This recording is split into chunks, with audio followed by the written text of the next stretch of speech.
Good morning guys. Dumating na po tayo dito sa high school upang gawin ang napag-usapan sa teachers.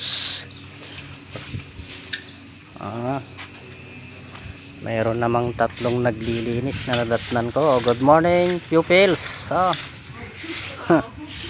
Good morning Balasang.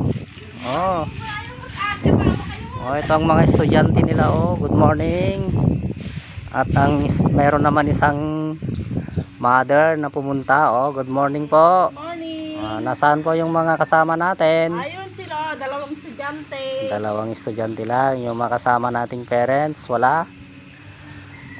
Hintayin muna natin sila, baka sakali. Okay.